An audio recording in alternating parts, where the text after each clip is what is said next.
रिजवान अब ग्राउंड में नमाज नहीं अदा कर सकते। फिर पाकिस्तानी कहते हैं हम क्यों हार जाते हैं, क्या वजूहात हैं कि हम हार। अरे क्रिकेट की पिच पे क्रिकेट खेलो, मस्जिद में नमाज पढ़ो। अल्लाह मियां ने इसको 49 पे इसलिए आउट कर दिया ताकि वो जितने हिंदू बैठे हुए थे ना अहमदाबाद में 1 लाख के करीब, उनके बीच में ये नमाज ना पढ़े। इस मौलवी के खिलाफ भारत में बहुत गुस्सा है। ये है मोहम्मद रिजवान लेगवान व्हाइट लिपस्टिक। ये रिजवान का फुटेज देखें कि वो वहाँ नमाज पढ़ रहे थे मैदान में और उसका एक वकील ने कहा कि जी ये क्या हो रहा है। वो कहते हैं जनाब कि मोहम्मद रिजवान का मैच के दौरान नमाज पढ़ना जो है वो जाहिर करता है कि उनका दीन क्या है, उनका मजहब क्या है, लिहाजा ये गेम स्पिरिट के खिलाफ है। जब that man can bring up Allah and रसूल एंड प्रे और नमाज पढ़ने लग जाए सबके सामने, ये एक show of force intimidation tactic है। This is not a personal matter. जब रिजवान नमाज पढ़े ग्राउंड में तो पॉलिटिसाइज नहीं होता, लेकिन जब पब्लिक जय श्री राम बोले तो पॉलिटिसाइज होता है। मोहम्मद रिजवान ने ग्राउंड में नमाज पढ़ी, ठीक है, उसने अपना रिलीजन शो किया, ठीक है, इंडियन क्राउड ने अपना रिलीजन शो किया जय श्री राम बोल के, इससे आगे तो बात ही नहीं है। इस वर्ल्ड कप की आड़ में कुछ भारतीय, बल्कि यूं कह लें कि इंतहा पसंद भारतीय जो हैं, वो बबांगे दोहल पाकिस्तान दुश्मनी को इतना बढ़ावा दे रहे हैं। जब मैच हार जाते हैं फिर नहीं कहते, फिर अल्लाह मियां को नहीं पेल रहे होते, फिर नहीं कहते हाँ अल्लाह मियां ने देखे हमारे साथ धोखा कर दिया, आज अल्लाह मियां लगता है हिंदुओं की साइड पे थे।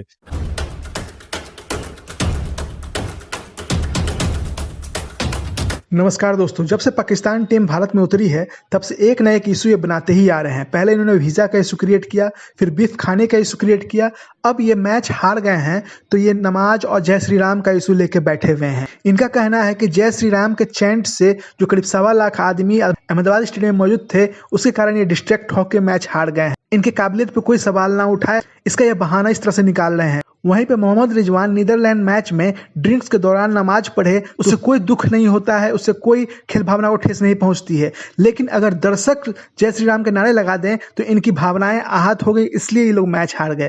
तो कैसे कैसे तर्क देते हैं, इससे इनकी दिमागी हालत की पता चलता है और ये किस कट्टरता में जिंदगी जीते हैं कि इनके सिवाय, इनके सोच के सिवाय पूरी दुनिया चलनी चाहिए। ग्राउंड में नमाज पढ़ने के मुद्दे को लेके एक भारतीय वकील नवनीत जिंदल ने रिजवान के खिलाफ ICC को कंप्लेन की है। इस तरह के कृत्य प्लेयर द्वारा नहीं करने चाहिए फील्ड के अंदर। दर्शक क्या करते हैं वो दर्शक की अपनी रिस्पॉन्सिबिलिटी है, लेकिन प्लेयर भावना के हिसाब से ग्राउंड में प्रेजेंट रहने चाहिए, वो चाहे हिंदुस्तान के प्लेयर हो या फिर पाकिस्तान के प्लेयर हो। और क्या विशेष बातें हुई हैं आप खुद डिबेट में देखिए। याद होगा एक वकील है जिसका नाम है जंदाल, विनीत जंदाल। ये वही वकील है जिसने ज़ैनब अब्बास की शिकायत की थी और ज़ैनब अब्बास के खिलाफ उसने दिल्ली की एक थाने में मुकदमा दर्ज कराने की दरख्वास्त दी थी, क्योंकि ज़ैनब अब्बास के कुछ ट्वीट से आज से 9-10 साल पुराने, उनकी बिना पे ज़ैनब को इंडिया छोड़ना पड़ गया, उनको दुबई जाना पड़ गया। इन्होंने ही दोबारा ICC से शिकायत की है कि ये जो ग्राउंड के अंदर अभी हाल ही में नीदरलैंड से पाकिस्तान का जो मैच हुआ था, उसमें मैच के वक्फे के दौरान मोहम्मद रिजवान ने नमाज पढ़ी थी। वो कहते हैं जनाब कि मोहम्मद रिजवान का मैच के दौरान नमाज पढ़ना जो है वो जाहिर करता है कि उनका दीन क्या है, उनका मजहब क्या है, लिहाजा ये गेम स्पिरिट के खिलाफ है। या आप इनकी इंतहा पसंदी का अंदाजा लगाएं। इनके क्राउड ने और इनके स्टेडियम में, नरेंद्र मोदी स्टेडियम में जय श्री राम के नारे लगे थे और बाकायदा तौर पे वहां पे स्टेडियम के अंदर स्पीकर्स के ऊपर जय श्री राम का जो भजन होता है वो बजाया गया था। तब कोई प्रॉब्लम नहीं था आपको, तब कोई आपत्ति नहीं थी आपको। यहां पे प्रॉब्लम हो गया कि मोहम्मद रिजवान, मतलब शिकायत में लिखा है, जरा हैरान आप जरा सुनिएगा। कहते हैं जनाब कि मोहम्मद रिजवान का स्टेडियम में नमाज पढ़ना खेल की रूह और ICC के ज़वाबित के मुनाफी है।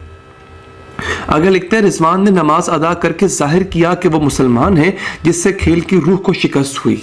यानी आप लोग जो स्टेडियम में जाहिर कर रहे थे कि आप हिंदू हैं और कट्टर हिंदू हैं, उससे कोई मसला नहीं होता। स्टेडियम की इंतजामिया बड़े बड़े स्पीकरों के ऊपर जय श्री राम चला रही थी, उससे कुछ नहीं होता। और हमारा एक मुसलमान प्लेयर, भाई वो जाहिर क्या होता है, मोहम्मद रिजवान मुसलमान है, यस ही इज मुस्लिम, तो उससे प्रॉब्लम क्या है आपको? वो वहां पे नमाज पढ़ रहा है। क्या बाकी क्रिश्चियंस लोग खेल के मैदान में क्रॉस का निशान नहीं बनाते क्या? आप लोगों ने क्या टैटूज नहीं लगाए होते क्या? जो इंडियन प्लेयर, जो हिंदू प्लेयर्स, उन्होंने टैटूज नहीं बनाए होते क्या? ओम का टैटू नहीं बनाया होता क्या? बनाया होता है। So what's wrong with him offering prayers? इस मौलवी के खिलाफ भारत में बहुत गुस्सा है। ये है मोहम्मद रिजवान लेगवान व्हाइट लिपस्टिक। ये जब टीम से बाहर होता है ना, तो एक खिलाड़ी का काम होता है कि अपने साथी खिलाड़ियों को सपोर्ट करना। ये क्या कर रहा होता है? ये कोई धार्मिक किताब पढ़ रहा होता है। ये दिखा रहा होता है कि देखो जी मैं कितना बड़ा धार्मिक हूं। बीच मैदान में मैच चलते हुए ड्रिंक्स ब्रेक होता है। इसी की पाकिस्तान की टीम के बाकी खिलाड़ी उस ड्रिंक ब्रेक में वही कर रहे होते हैं जो करना चाहिए, मतलब पानी वानी पी रहे होते हैं। ये इतना बड़ा नमाजी बनता है कि ये अलग बैठ के नमाज पढ़ रहा होता है। अगर ये इतना ही बड़ा धार्मिक और इतना ही बड़ा नमाजी है, ये अपने आप को इस्लाम समझ बैठा है, तो भाई इसको घर छोड़ के आया करो। हर इंडियन खिलाड़ी, सचिन तेंदुलकर हो गए या बाकी विराट कोहली हो गए, जितने भी इंडियन खिलाड़ी हैं, जब भी शतक लगाते हैं वो ज़्यादा से ज़्यादा ऊपर भगवान की तरफ, आसमान की तरफ देख के वो अपना जितना भी जो भी सेलिब्रेशन होता है वो करते हैं। ज़्यादा से ज़्यादा किसी ने कोई कई बार पेरेंट्स का कोई लॉकेट पहना होता है, या कई बार कुछ ऐसा टैटू बना रखा होता है, या इस तरीके की जो सेलिब्रेशन होती है हम लोग ऐसा करते हैं। ऐसा नहीं है कि भाई अगर हमारे प्लेयर हिंदू कम्युनिटी से अगर बिलोंग करते हैं, उसका मतलब ये नहीं है वहाँ चौकड़ी मार के यज्ञ करने लग जाते हैं। ऐसा कुछ भी नहीं है, क्योंकि ये काम करने के लिए हमारे यहाँ मंदिर बने हुए हैं, मंदिर हैं, अलग अलग आस्था हैं, वहाँ जाते हैं। किसी की किस मंदिर में आस्था है, किसी की किसी भगवान में, किसी की किसी में है। तो हम ये काम वहीं करते हैं जहाँ करना चाहिए। हम ये काम ऐसा नहीं है कि सेंचुरी हो गई या ड्रिंक्स ब्रेक हो गया और वहाँ पे हवन कुंड लगा के वहाँ पे माला जपने लग गए और वहाँ पे वो जो है वो हवन की सामग्री मंगा ली और वो करने लग गए। ऐसा कुछ भी नहीं है। अच्छा, वो किसी ने बताया, लिखा हुआ था नीचे कि अल्लाह मियां ने इसको 49 पे इसलिए आउट कर दिया ताकि वो जितने हिंदू बैठे हुए थे ना अहमदाबाद में 1 लाख के करीब, उनके बीच में ये नमाज ना पढ़े। मैंने बड़ी कोशिश की मैं देखूं कि कहीं से नमाज पढ़ी या नहीं पढ़ी। अब ये देखो, ये भी कितनी अजीब बात है। मैच जीत जाते हैं तो नमाज पढ़ते हैं, मैच हार जाते हैं तो फिर नमाजें पढ़ते हैं। अगेंस्ट शोबदेबाजी। मैच जीत जाते हैं, शेख रशीद कहता है कि हाँ जी अल्लाह मियां ने हिंदुओं को हराया, हिंदुओं के बीच में उनको हराया, अल्लाह का नाम ऊंचा हो गया वगैरह वगैरह। जब मैच जीत जाते हैं तब अल्लाह मियां का शुक्रिया कर रहे होते हैं, तो जब मैच हार जाते हैं फिर नहीं कहते, फिर अल्लाह मियां को नहीं पेल रहे होते, फिर नहीं कहते हाँ अल्लाह मियां ने देखे हमारे साथ धोखा कर दिया, आज अल्लाह मियां लगता है हिंदुओं की साइड में थे, उनको मैच जिता दिया, हमें नहीं जिताया। तब अजीब ऐसे नॉन सेक्विटर्स इन्होंने रखे हुए हैं कि इनको कोई मत देने वाला है ही नहीं। और ये बात बार बार मैं, अच्छा फिर मैं आपको बात बताऊं, मैंने ये ट्वीट कल की कि अल्लाह मियां फिर से हथियार डाल दिए कृष्णा विष्णु के आगे, समथिंग लाइक दैट।